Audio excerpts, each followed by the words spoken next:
నడిపించారు ప్రభా. ఇదిగో పాటల ద్వారా మహిమ పొందారు, వాక్యం ద్వారా కూడా మీరే మహిమ పొందండి. వినగల చెవిని గ్రహించగల మనస్సును అందరికీ దయచేయమని యేసుక్రీస్తు వారి నామంలో ఈ ప్రార్థన అడుగుతున్నాము తండ్రి, ఆమేన్. కుడి వచ్చిన ప్రతి ఒక్కరికి ప్రభు పేరట వందనాలు తెలియజేస్తున్నాను. ప్రియులారా, ఈ రాత్రికాల సమయంలో మన ఆత్మీయ జీవితానికి అవసరమైన కొన్ని విలువైన మాటలను మనం ధ్యానించుకుందాం. కనుక ప్రతి ఒక్కరూ శ్రద్ధగా దేవుడి వాక్యాన్ని వినాలని ప్రభు పేరట మనవి చేస్తున్నాను. వాక్యం అన్నది మన ఆధ్యాత్మిక జీవితంలో ఎంత ప్రాముఖ్యమైంది అంటే, ఈ లోకంలో మనము ఎన్ని ఇష్టపడుతూ ఉంటాం, ఎన్నో కావాలనుకుంటాం, ఏటికో మనం ప్రాముఖ్యతనిస్తూ ఉంటాం.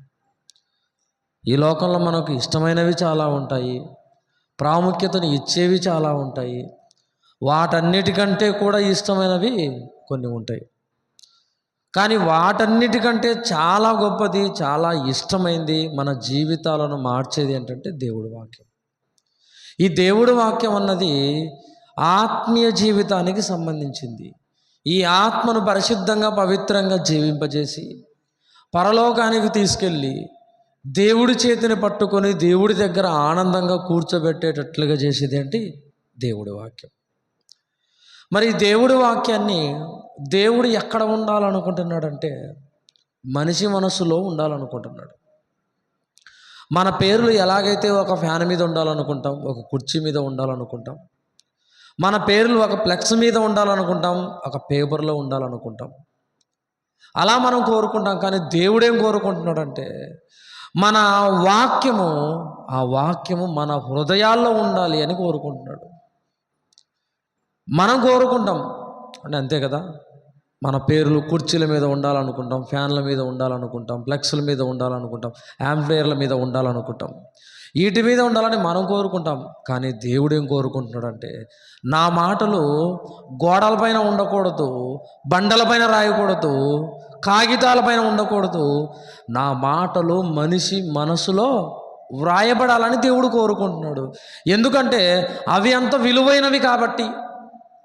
అవి నశించిపోయే వాటి మీద రాస్తే ఎలాంటి ప్రయోజనం ఉండదు, ఎలాంటి ప్రయోజనం లేదు. అదే మనిషిని బ్రతికించటానికి ఈ ఆత్మీయమైన మాటలు వాడి మనసులో వ్రాయబడితే ఆడికి మేలుంటుంది, పరలోకం ఉంటుంది. అది దేవుడి కోరిక. అంటే ఈ మాటలు అన్నవి అంత విలువైనవి కాబట్టి విలువైన వాటి మీదనే వ్రాయబడాలి. ఈ మాటలే వచ్చింది మన కోసం, ఈ మాటలే వచ్చింది మన ఆత్మీయ జీవితాన్ని నిలబెట్టడం కోసం వచ్చినవి. ఏదో జంతువుల కోసం రాలేదు, పక్షుల కోసం రాలేదు, జలచరాల కోసం రాలేదు, ఈ భూమి మీద ఉన్న ఏ ప్రాణి కోసం ఆ మాటలు రాలేదు, కేవలం ఒక్క మనిషి కోసం తప్ప. ఎందుకంటే ఈ మనిషే దేవుడి గురించి చెప్పగలడు, ఈ మనిషే దేవుడి కోసం బ్రతకగలడు, ఇతరులను బ్రతికించగలడు. కాబట్టి దేని దగ్గరికి వెళ్ళకుండా విలువైన వాడైన మనిషి దగ్గరికి ఈ మాటలు వచ్చాయి. ఎందుకంటే ఈ మాటలు ప్రతి ఒక్కరిని ఏం చేస్తున్నాయి? వెలిగించడానికి వస్తున్నాయి, వెలిగించడానికి వస్తున్నాయి. పాపం అనే చీకట్లో, అంధకారంలో మునిగిపోయిన మనిషి జీవితాన్ని వాక్యము చెప్పి ఈ వాక్యము వెలుగులో నడిపించి వారిని ఎప్పుడూ వెలుగుండే ఆ మహాలోకానికి తీసుకెళ్లాలన్నది దేవుడి కోరిక. అందుకోసమే 2000 సంవత్సరాల క్రితమే ఆ వెలుగు ఈ భూమి మీదకి వచ్చి ప్రతి ఒక్కరిని వెలిగిస్తుంది, ఇప్పటికీ వెలిగిస్తూనే ఉంది. ప్రేమైన దేవుడు వర్లారా, అంధకారంలో బతుకుతున్న, చీకట్లో బతుకుతున్న మనిషిని వెలిగించాలి, వెలిగించాలి అన్నది దేవుడి కోరిక. అలా వాక్యము వెలుగుగా మనకు తగులుతున్నప్పుడు, మనకు వస్తూ ఉన్నప్పుడు ఆ వెలుగులోకి ఎంతమంది పోతున్నారు, ఎంతమంది వెలిగించబడుతున్నారు చెప్పండి. వాక్యం అనే వెలుగు మన దగ్గరకు వచ్చినప్పుడు ఆ వెలుగులో మనిషి రాకుండా దేన్ని ఇష్టపడుతున్నాడు? అంధకారాన్ని ఇష్టపడుతున్నాడు, చీకటినే ఇష్టపడుతున్నాడు. మనిషి దాన్నే కావాలని కోరుకుంటున్నాడు. ఎంతవరకు అయ్యా నువ్వు ఉంటావా అంటే, నేను చచ్చిపోయేంత వరకు దీంట్లోనే ఉంటా, దీంట్లోనే నేను ఉండి చచ్చిపోతానంటున్నారు. తాగుట్లో నువ్వు ఎంతవరకు ఉంటావంటే చచ్చేంత వరకు తాగుతూనే ఉంటానంటాడు. వ్యభిచారంలో ఎంతవరకు ఉంటారంటే నేను నాశనం అయిపోయేంత వరకు ఈ వ్యభిచారాన్ని చేస్తూనే ఉంటాడు. అంటే ఒక తప్పు ఎందుకు చేస్తున్నావురా, బయటికి రారా అంటే, నేను రాలేను, ఈ తప్పులో అలాగే ఉండి నేను చచ్చిపోతానని అంధకారంలో మునిగిపోయి మనిషి మాట్లాడుతున్నాడు. కానీ దేవుడు ఏమంటున్నాడంటే, ఒరే అది వెలుగులోకి నువ్వు వస్తే అంధకారం పోతుంది, నీకు వెలుగు వస్తుందిరా వెలుగులోకి వస్తే. మరి నీ వెలుగులోకి రాకుండా నువ్వు అంధకారంలో ఉంటే నీ జీవితము విలువలేనిదిగా మారిపోతుంది. ఒకరోజు చావుతో నువ్వు నరకానికి వెళ్ళిపోతావు. ఒరే నేను వాక్యం అనే వెలుగును మీకు చెబుతూ ఉన్నప్పుడు, చూపిస్తున్నప్పుడు ఆ వెలుగులోకి రండి రండి అని దేవుడు పిలుస్తున్నాడు. అదే దేవుడు మాట్లాడతాడు, నీ వాక్యము వెల్లడియ కూడా తోడని ఏం కలిగింది, వెలుగు కలిగెను అంటాడు. దావీదు గారు మాట్లాడుతున్నమాట, అయ్యా నీ వాక్యము వినబడినప్పుడు, నీ వాక్యం వెదజల్లినప్పుడు ఏమొచ్చింది, వెలుగు వచ్చిందయ్యా. ఆ వెలుగులోనే నేను ప్రయాణం చేస్తున్నానయ్యా, ఆ వెలుగుతోనే నా ఆత్మను వెలిగించుకున్నాను అని దావీదు గారు మాట్లాడుతుంటే, ఈరోజు వాక్యం అనే వెలుగు వచ్చినప్పుడు, వాక్యం వెల్లడి అయినప్పుడు, వినబడుతున్నప్పుడు, ఆ వెలుగులోకి రావాల్సిన మనిషి వెలుగును ఆశ్రయించకుండా చీకటిని ఆశ్రయించి చీకటిలోకి వెళ్ళి రహస్యమైన పాపాలు, భయంకరమైన క్రూరమైన పాపాలు, మనుషులే అసహించుకునే పాపాలు చేసుకుని మనిషి చచ్చిపోతున్నాడు. కానీ దేవుడు ఏమంటున్నాడంటే, నా వాక్యము వెలుగు, ఇది వెలిగిస్తుంది అని చెబుతున్నాడు. మరి మనం వెలగలుగుతున్నామో చెప్పండి? మనం ఎలా వెలగాలి అంటే, మన ఆత్మీయ జీవితం ఎలా వెలగాలి అంటే, నీ పక్కనున్నవాడు నువ్వు వెలుగుతూ ఉన్నప్పుడు ఆ వెలుగులోకి రావాలి. ఒక లైట్ వెలుగుతుంటే పురుగులన్నీ ఎలా ఆకర్షించి ఆ లైట్ దగ్గరికి వెళ్తాయో, నువ్వు వాక్యముతో వెలుగుతున్నప్పుడు నీ పక్కనున్న వాళ్ళందరూ నీ వెలుగు దగ్గరికి వచ్చి, ఒరే ఏంట్రా నువ్వు ఇంత బాగా ఉన్నావంటే కారణం ఏంటి, మాకు కూడా ఆ వెలుగు కావాలి అని నీ దగ్గరికి పరిగెత్తుకుంటూ రావాలి. ఆ వెలుగును ఆశ్రయించాలి. అలా ఉండాలి నీ జీవితం, అలా వెలగాలి నీ ఆత్మీయ జీవితం, అలా వెలగాలి. మనం చెబుతూ ఉంటాం, ఆరిపోయే దీపానికి ఏమి ఎక్కువ అంట, వెలుగు ఎక్కువ అంట. లోకంలో వాడు ఇష్టానుసారంగా వాడు బతికి, చెప్పిన మాట వినకుండా, తల్లిదండ్రుల మాట వినకుండా, స్నేహితుల మాట వినకుండా, చివరికి సేవకుల మాట వినకుండా ఉంటే వాడిని ఏమంటారంటే, వీడు ఎవరు చెప్పినా వీల్లేదు కాబట్టి పోవడానికి వీడు సిద్ధంగా ఉన్నాడు, ఆరిపోతున్నాడు వీడు, వాడికి వెలుగు ఎక్కువ అని మాట్లాడతాం. కానీ ఇది మన ఆత్మీయ జీవితానికి అప్లై చేసుకుంటే, మన ఆత్మీయ జీవితానికి అన్వయించుకుంటే, ఈ లోకంలో మనం వెలుగుతున్నామంటే మనం దేవుడిలో చచ్చిపోవటానికి సిద్ధంగా ఉన్నామని అర్థం. మన జీవితాలు చాలా చిన్నవి కాబట్టి త్వరగా ఆరిపోవటానికి సిద్ధంగా ఉన్న వాళ్ళం కాబట్టి మనం ఏం చెయ్యాలి, ఒకటి ఎప్పుడూ సత్క్రియలే చేయాలి. బైబిల్ చదవటము, వాక్యాన్ని చెప్పడము, వాక్యాన్ని వినటము, ప్రార్థన చేసుకోవటము, ఎవరైనా దేవుడిలోకి నడిపించడము, దేవుడికి ఇవ్వటము, సంఘాల్లో కార్యక్రమాలు చేయటము, ఈ కార్యక్రమాల్లో మనం ఎల్లప్పుడూ ఉండాలి. ఎందుకయ్యా నువ్వు ఇలా ఉన్నావంటే, నేను ఆరిపోవటానికి సిద్ధంగా ఉన్నాను కాబట్టి నేను వెలుగు ప్రకాశించాలి, ఎక్కువ వెలుగునివ్వాలి అని అనుకోవాలండి. అది చెప్పాలి ప్రేమైన దేవుడు వాళ్ళారా. ఎప్పుడు వాక్యం అంటుంటావు, ఎప్పుడు మందిరం అంటుంటావు, ఎప్పుడు ప్రార్థన అంటుంటావు, నీకేం పిచ్చి పట్టిందా, నీకేమి ఇంకా వేరే పనులు లేవా అని అన్నప్పుడు ఆరిపోవటానికి నేను సిద్ధంగా ఉన్నాను కాబట్టి దేవుడిలో వెలగాలనుకుంటున్నాను. నా కొద్ది జీవితంలో చాలా పనులు చేయాలనుకుంటున్నాను. ఆ పనులు త్వరగా నేను పూర్తి చేయాలి. ఎప్పుడు ఏం జరుగుతుందో నాకు తెలియదు కాబట్టి దేవుడు నాకు ఇచ్చిన ఈ చిన్న జీవితంలో నేను బాగా వెలగాలి, అలా వెలిగి చచ్చిపోవాలి, అలా అనుకోవాలి. ఇలానే అనుకోవాలి ప్రేమైన దేవుడు వారలారా మన ఆత్మీయ జీవితంలో. హనోకు గారు 365 సంవత్సరాలు బతికితే 300 సంవత్సరాలు ఆయన దేవుడితోనే నడిచాడు. ఆ 60 సంవత్సరాలు ఎంత ఆయన జీవితాన్ని పోగొట్టుకున్నాడో, ఎంత బాధపడిపోయి ఉంటాడోనండి. 60 సంవత్సరాలే పోయిందనుకోండి, 60 సంవత్సరాలు పోయింది, 60 సంవత్సరాలు పోయింది, నా జీవితకాలం ఎంతో నాకు తెలియదు కాబట్టి నేను మిగతా సంవత్సరాలైనా బాగా వెలగాలి, దేవుడితో నడవాలి అనుకున్నాను, నడిచాడు. దేవునితో నడిచాడు ప్రేమైన దేవుడు వల్ల. హనోకు గారి జీవితాన్ని ఆలోచిస్తే ఆయన కొద్ది సంవత్సరాలే బతికినా ఎలా వెలిగాడు అంటే ఆ కొద్ది సంవత్సరాలు దేవుడిలోనే ఉన్నాడండి. దేవుడితోనే నడిచాడు, దేవుడితోనే అంటుకట్టబడ్డాడు, ఆయన అడుగుజాడల్లోనే వెళ్ళిపోయాడు ప్రేమైన దేవుడు వల్ల. మన జీవితం కూడా అలానే ఉండాలి హనోకు గారిలాగా.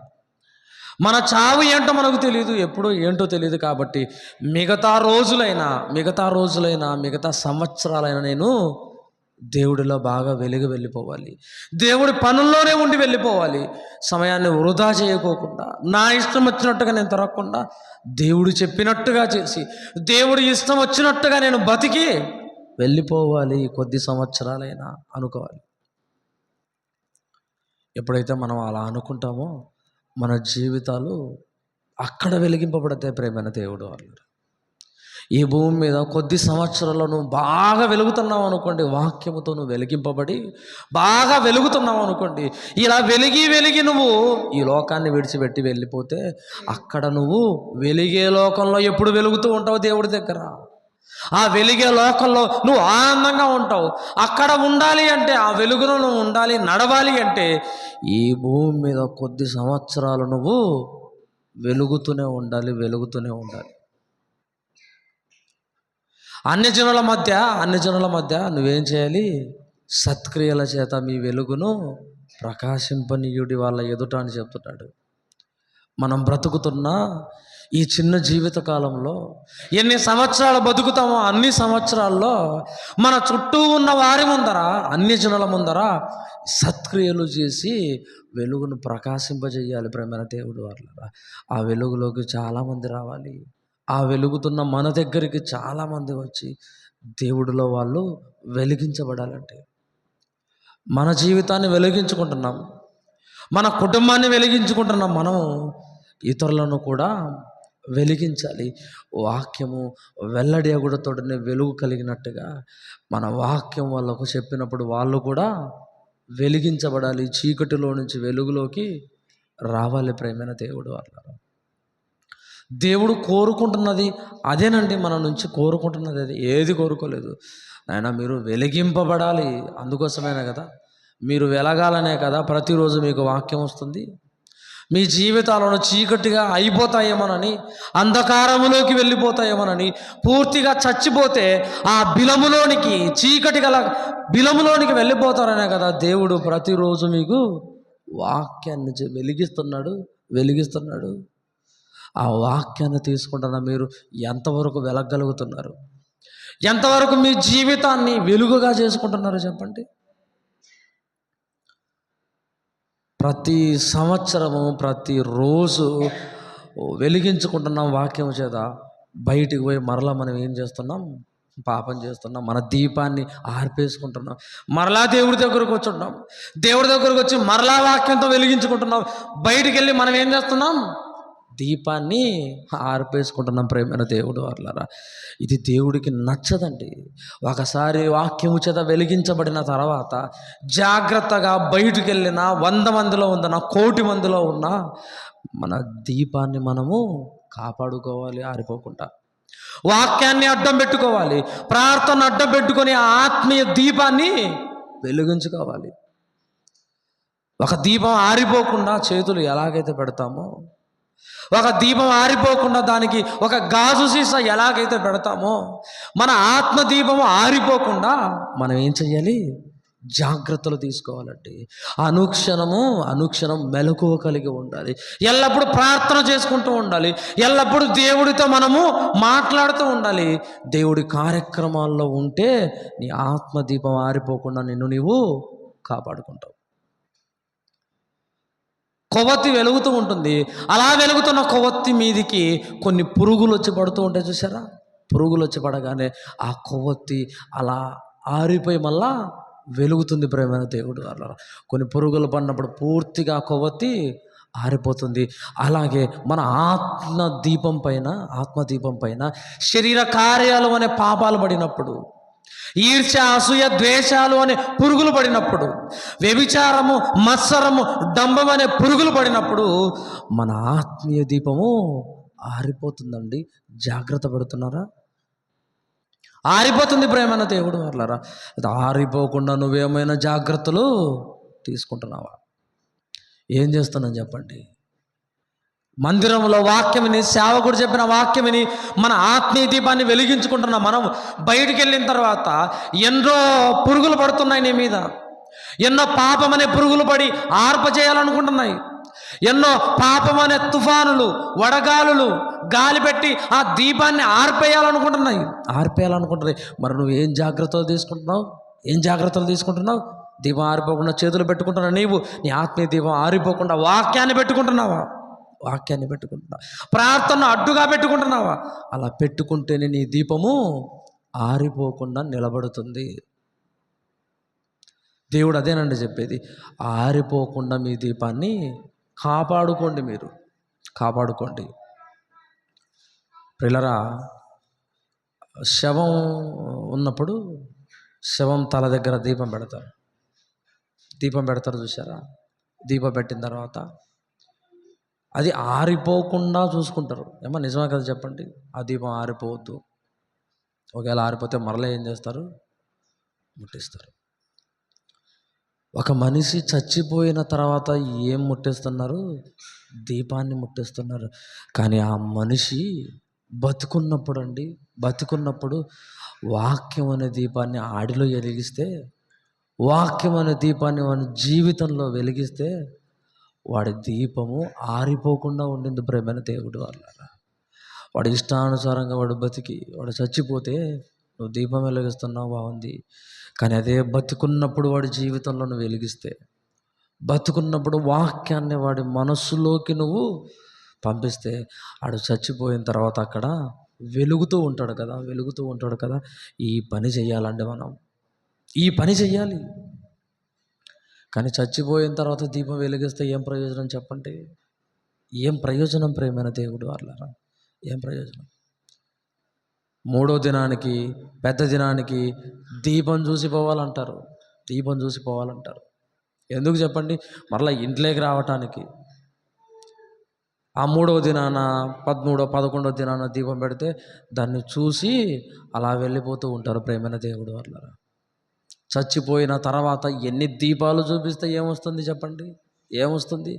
అదే బతుకున్నప్పుడు వాడు వాక్యముతో నింపబడి, నేను కూడా వెలుగుతున్నానురా, నేను కూడా ఒకప్పుడు అంధకారంలో ఉన్నవాడిని కాదు, ఇప్పుడు వెలుగుతున్నాను, నన్ను చూడండి ఎలా ఉన్నానో, నా జీవితాన్ని చూడండి నేను ఎలా మారిపోయానో.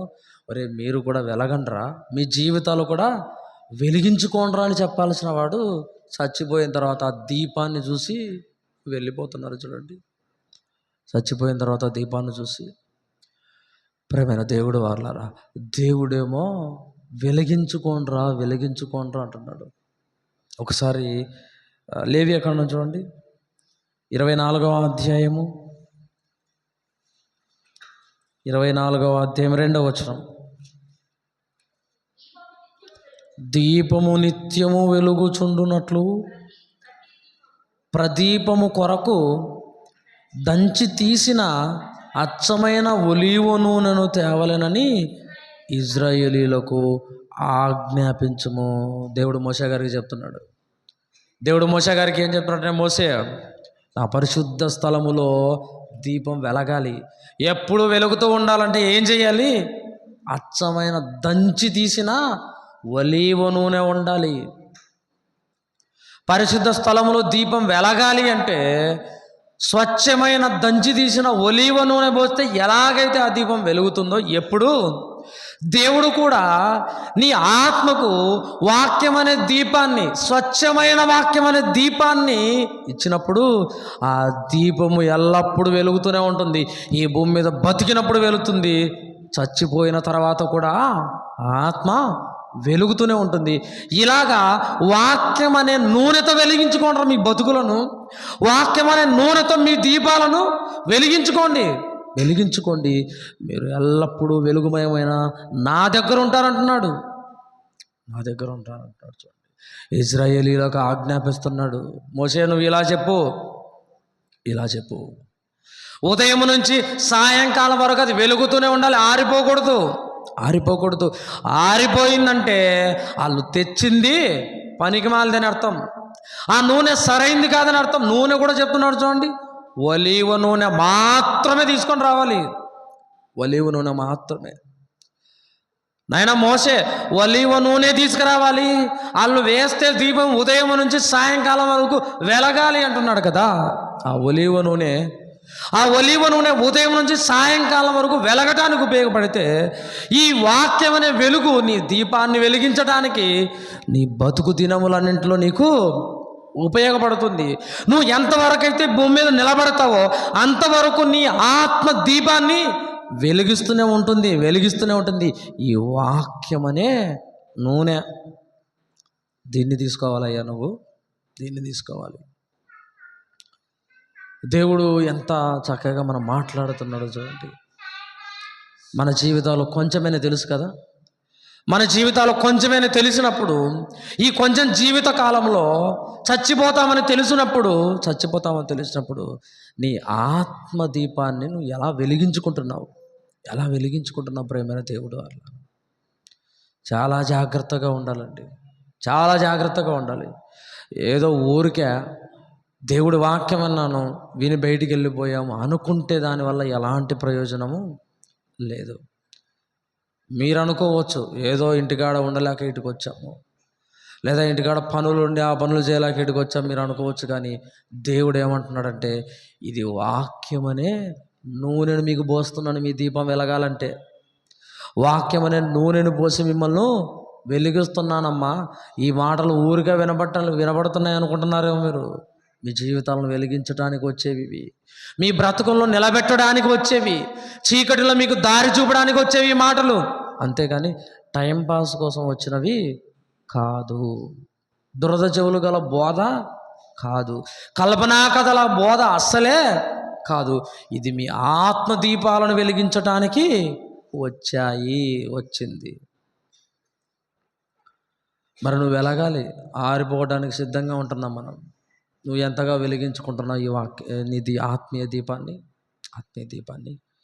కనుక ప్రియులరా, వెలిగించుకోవాలి. ఈ వాక్యం చేత వెలిగించుకోవాలి. నిద్రపోయి లేచిన తర్వాత ఒకసారి లైటింగ్ చూడండి. లైటింగ్ చూసిన తర్వాత కాసేపు ఎలానో ఉంటుంది, ఆ తర్వాత మరలా మనం మామూలుగానే ఉంటుంది చూడండి. లైట్ని చూసినప్పుడు నిద్ర లేచిన తర్వాత మన కళ్ళు ఎలా మూసకపోతాయో ఈరోజు క్రైస్తవులుగా ఉన్నవారు ఈ వెలుగైన వాక్యం వాళ్ళ మధ్యకు వచ్చినప్పుడు అండి, వాక్యాన్ని వింటూ ఏం చేస్తున్నారు, చాలామంది నిద్రపోతున్నారు. ఈ వాక్యం వాళ్ళ కళ్ళల్లోకి వస్తున్నప్పటికి కూడా, ఈ వాక్యం వాళ్ళ కళ్ళల్లోకి వస్తున్నప్పుడు, వాళ్ళని తాకుతున్నప్పుడు కూడా ఏం చేస్తున్నారు, నిద్రలోకి జారుకుంటున్నారంటే ఈ వెలుగును వాళ్ళు కాదనుకుంటున్నారు, ఈ వెలుగును వాళ్ళు వద్దనుకుంటున్నారు. చాలా ప్రమాదం అండి, చాలా ప్రమాదం. ఎంతమంది భక్తుల జీవితాలను చూడండి, వాళ్ళు ఎలా వెలిగించుకున్నారో చూడండి. వాళ్ళ బ్రతుకులను కొద్ది సంవత్సరాలు మేము బతికేది, ఆ కొద్ది సంవత్సరాలైనా మేము తొందరగా దేవుడు చెప్పినవన్నీ చెయ్యాలి. అలా చేసి వెళ్ళిపోయిన వాళ్ళు మన పనులన్నీ చేసుకోవాలి. మన పనులన్నీ పెళ్ళికి పోవాలనుకుంటాం, ఒక పెళ్ళికి పోవాలనుకుంటాం, లేదా ఏదన్నా ఫంక్షన్కి పోవాలనుకుంటాం. మన ఏ పనులు ఉన్నాయో అన్ని ఆ టయానికి ఏం చేస్తాం, ముగించుకుంటాం కదా. అలాగే చావు రోజు ఒకటి ఉంది, అది నీకు తెలియదు. పెళ్లి రోజు తెలుస్తూ, ఒక ఫంక్షన్ ఎప్పుడో తెలుసు, కానీ చావు రోజు ఎప్పుడో నీకు తెలియదు. అలాంటప్పుడు నువ్వేం చెయ్యాలి, ఎప్పుడో ఏమో తెలియదు కాబట్టి త్వరగా నువ్వేం చేయాలి, దేవుడి పనులు చేయాలి. త్వరగా నువ్వు దేవుడు నియమించిన ఏ పనులున్నాయో, ఈ సంవత్సరంలో ఏ కార్యక్రమాలు చేయాలో అవన్నీ నువ్వు చేసుకొని అమ్మయ్యా ఈ సంవత్సరంలో నేను ఏపీ చేసుకున్నాను, సిద్ధంగా ఉన్నానని నువ్వు నిలబడాలి. అలా ఉంటేనే నీకు పరలోకం, చూడండి. త్వరగా నువ్వు సిద్ధపడాలి. ఎప్పుడు సిద్ధపడాలి? ఎల్లప్పుడూ నువ్వు సిద్ధంగానే ఉండాలి, ఎల్లప్పుడు నువ్వు మెలకువగానే ఉండాలి. అది ఉదయమైనా ఉండాలి, ఉదయం నువ్వు పనికి పోయినప్పుడైనా నువ్వు సిద్ధంగానే ఉండాలి, మధ్యాహ్నం అన్నం తినేటప్పుడు సిద్ధంగా ఉండాలి, రాత్రి పడుకునేటప్పుడు కూడా సిద్ధపడే నువ్వు పడుకోవాలి. ఎందుకంటే నీ దినం ఎప్పుడో చావు రోజు తెలీదు. ఎప్పుడో మన చావు రోజు తెలియదు కాబట్టి ప్రతి క్షణము మనం సిద్ధపడే ఉండాలి. ప్రతి క్షణము సిద్ధపడే మనం నిలబడాలి. అయ్యా నేను అన్నీ చేస్తున్నానయ్యా, ఇప్పటికైనా నేను సిద్ధంగానే ఉన్నానయ్యా అని సిద్ధపడి ఉండాలి. ఆ వెలుగుతూనే ఉండాలి.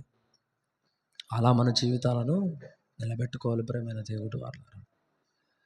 ఈ లోకంలో మనం వెలిగించబడిన తర్వాత అంటే వెళ్ళిపోయినాం అనుకోండి, వెళ్ళిపోయిన తర్వాత మన గురించి మాట్లాడుకుంటారు.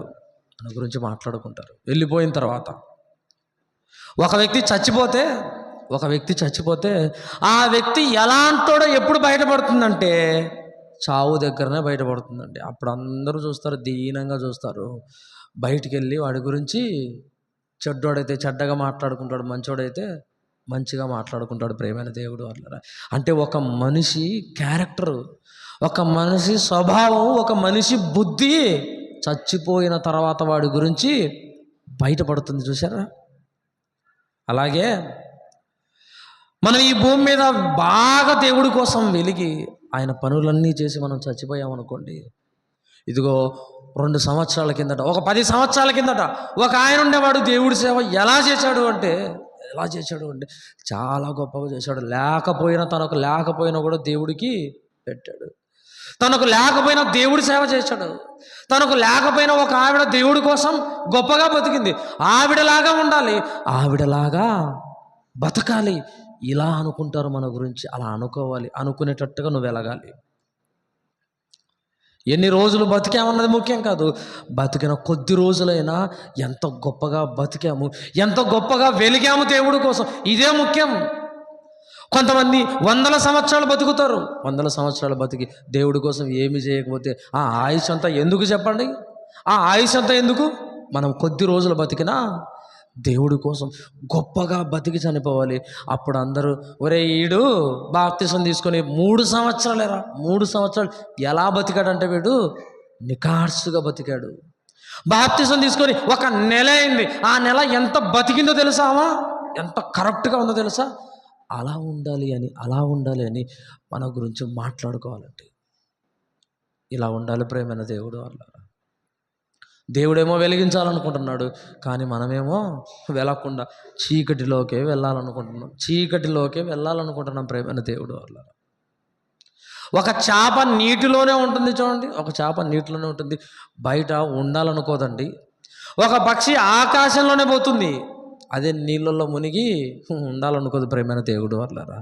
ఈరోజు మనిషి మాత్రం పవిత్రతలో ఉండవలసిన వాడు, వాక్య ధ్యానంలో ఉండవలసిన వాడు, ప్రార్థనలో ఉండవలసిన వాడు ఇప్పుడు ఎక్కడికి వెళ్ళిపోయాడు అంటే వీటన్నిటినీ విడిచిపెట్టుకొని అంధకారంలోకి వెళ్ళిపోతున్నాడు. చీకటిలోకి వెళ్ళిపోయి చీకటి కార్యక్రమాలు చేసుకుంటూ తమ జీవితాన్ని ఆర్పేసుకుంటున్నవారు కోకొల్లలుగా ఉన్నారు. దేవుడేమో వెలుగు వెలుగు వెలుగు అంటున్నాడు, మనిషి ఏమో ఏమంటున్నాడు? చీకటి అంటున్నాడు ప్రేమైన దేవుడు వల్ల. ఎన్నిసార్లు దేవుడు సరి చేయాలి చెప్పండి? దేవుడు ఎన్నిసార్లు వాక్యంతో సరి చేస్తున్నా మరలా నువ్వు వంకర మార్గాల్లోనే పోతున్నావు. ఒక పాము వంకరగా పోయినట్టుగా ఈరోజు మనిషి కూడా పాములాగే వంకర స్వభావాలు కలిగి ఉంటూ, వంకర మాటలు మాట్లాడుకుంటూ, వంకర చూపులు చూసుకుంటున్నాడు. అలాగే బతుకుతున్నాడు. ఎన్నిసార్లు సరి చేయాలి దేవుడు? సరి చేసిన మరలా నువ్వు వంకరపోతున్నావు. అలా వంకర పోయి నువ్వు చివరికి నాశనానికి వెళ్ళిపోతావు. జాగ్రత్త. దేవుడు సరి చేసినప్పుడే సరి చేయబడు. ఆ చీకట్లో నుంచి వెలుగులోకి వచ్చేసి పిల్లరా, దేవుడు ఎన్ని చెబుతున్నాడు చూడండి. భక్తుల జీవితాలు ఎందుకు పెట్టాడు? వాళ్ళను చూసుకొని మనం ఉండాలని. నీతిమంతులకు జ్ఞాపకం చేసుకున్నట ఆశీర్వాదకరమని ఎందుకు చెప్పాడంటే, పూర్వకాలంలో భక్తులందరూ చచ్చిపోయారండి. నీతిమంతులుగా ఉన్నవాళ్ళు ఒక్కొక్కరిని మనం జ్ఞాపకం చేసుకుంటే, ఒక యేబు గారి జీవితంలో సహనం ఉంది. మనం కూడా సహనం కలిగి ఉంటే మనం కూడా ఆశీర్వదించబడిన వాళ్ళముగా అవుతాం. అలాగే ఒక అబ్రహాం గారి జీవితాన్ని ఎంత నమ్మకంగా ఉన్నాడు చూడండి. అబ్రహాం గారు, ఒక ఏలియా గారు ఎంత రోచంగా ఉన్నాడో అలాంటి వారి జీవితాలను మనం జ్ఞాపకం చేసుకుంటూ ఆయనలాగా ఉండాలి, ఆయన ఉన్నట్టుగానే ఉండాలని మనం అనుకుంటే మనము ఆశీర్వదించబడతాం ప్రేమైన దేవుడు అట్లా. అందుకోసమే భక్తుల జీవితాలను ముందర పెట్టాడు, అద్దంలాగా పెట్టాడు. వాళ్ళను చూసినప్పుడల్లా వాళ్ళు కనబడుతూ మన జీవితాలను సరి చేసుకోవాలి. దేవుడు ఒక మాట బైబిల్ రాయించాడు చూడండి. అదే కీర్తనలు చూడండి ఒకసారి, 119వ అధ్యాయము చివరిగా. కీర్తనలు 119వ అధ్యాయము 130వ వచనం.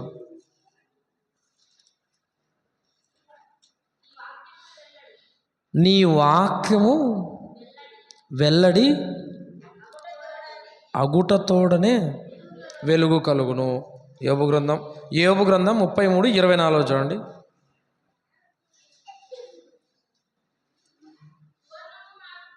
యోబు గ్రంథం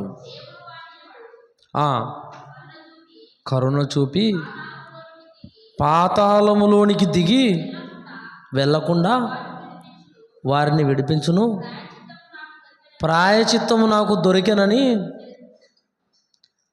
29 చూడండి.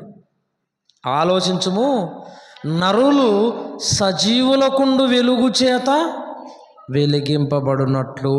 చూడండి, మనం వెలగాలి అంటే ముందు సజీవులుగా బతికారు చూసారా, భక్తులుగా నిత్య జీవానికి వారసులుగా ఉన్నారు చూసారా, వాళ్ళ జీవితాలతోనే మనము వెలిగింపబడతాం ప్రేమైన దేవుడు వాళ్ళ.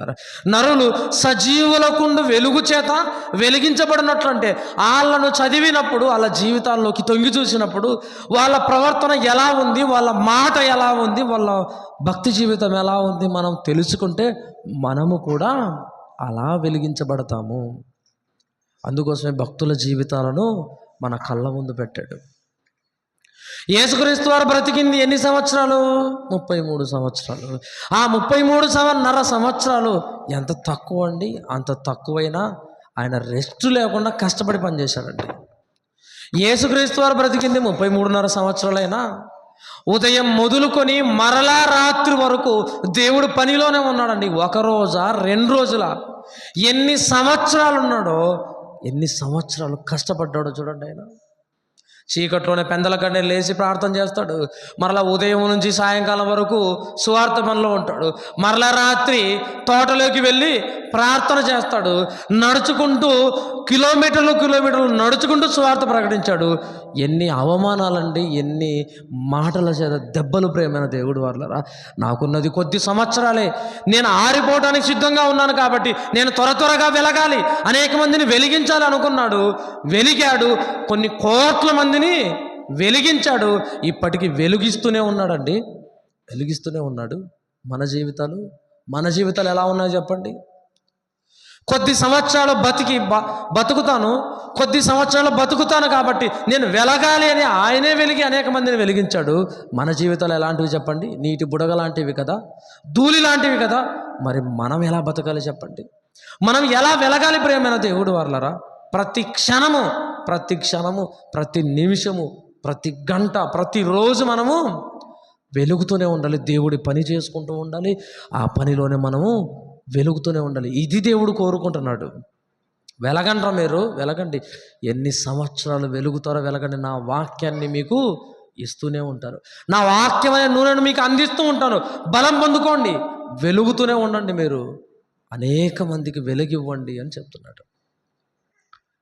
కనుక ప్రియులారా, మన ఆధ్యాత్మిక జీవితంలో వాక్యం వింటున్నాం, సరే బాగుంది. వాక్యం వింటున్నాం, మనం ఏం చేయాలి? వెలిగింపబడాలి. మరి వెలిగింపబడుతున్నామా, మన జీవితాన్ని ఆర్పేసుకుంటున్నామా? చూడండి, మన జీవితాన్ని ఆర్పేసుకుంటున్నామా? ఒక మంచి నిర్ణయం తీసుకొని ఇక్కడి నుంచి వెళ్ళిపోవాలని ప్రభు పేరట మనం చేస్తున్నాం. దేవుడు తన వాక్యం దీవించును గాక. ప్రార్థన చేసుకుందాం.